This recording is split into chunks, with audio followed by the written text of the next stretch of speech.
a very fundamental example of a buffer overflow.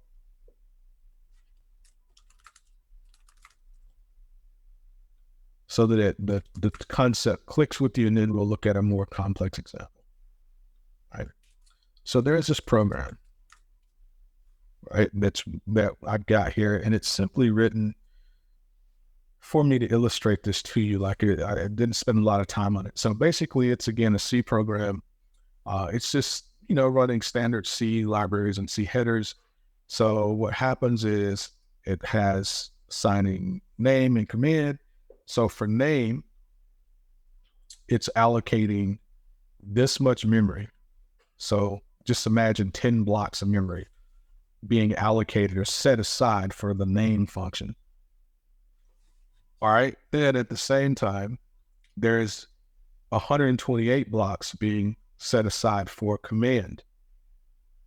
Then as the program executes, it's going to print to the screen, hey, what is your name? It's going to ask you, hey, enter your name.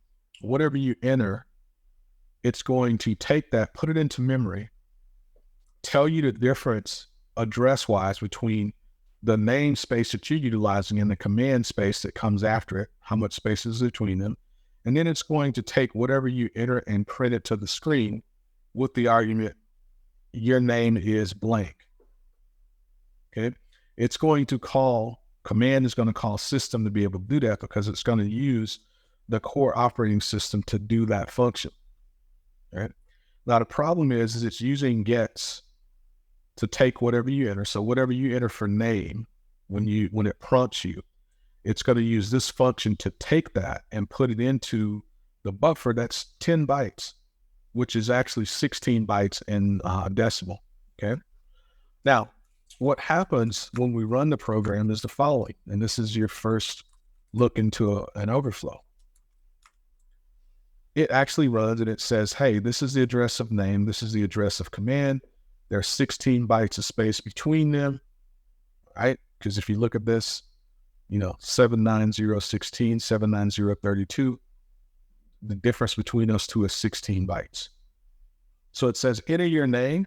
I enter my name, and it uses command to print it to the screen. And command is actually calling system. So it's running OS commands to print this to the screen, right? Now that I understand that, and there's only 16 bytes of space between the function I'm allowed to interact with and the one that I'm not, if I enter a name that's 16 bytes, that fits into the buffer perfectly. I'm not over. So it's just going to print that to the screen. However, if I enter a name that exceeds 16 bytes, even by 1, 11, 12, 13, 14, 15, 16, 17, that 17th byte is going to end up in the command part of memory, and the operating system is going to try to run that as a command. So if we enter that, we see that bash, which is the Linux command line interpreter, try to run 7 as an actual command. All right. There we have an overflow situation. So if we can make it run 7 as a command, which is not actually a command, what if we filled it with an actual command? So if we did 1, 2, 3, 4, 5, 6, 7, 8, 9, 10, 11, 12, 13, 14, 15, 16, and then the 16th byte, instead of putting an arbitrary 7, what if we put an actual Linux command like ifconfig? What should happen there? Well, because of the overflow vulnerability, we can end up filling this buffer with characters and then appending to it other characters that will end up in the buffer for the next part of the program, which is the command part. And if we do that, what happens is it actually runs the ifconfig command. So now via that overflow, we're able to run a command on the operating system when realistically the only thing we should have been able to do is just enter a name. That's it. We shouldn't have been able to make it run a command. So if I can make it do ifconfig, I can make it do FTP, I can make it do things like start services, and all kinds of other stuff that we know how to do with the command line.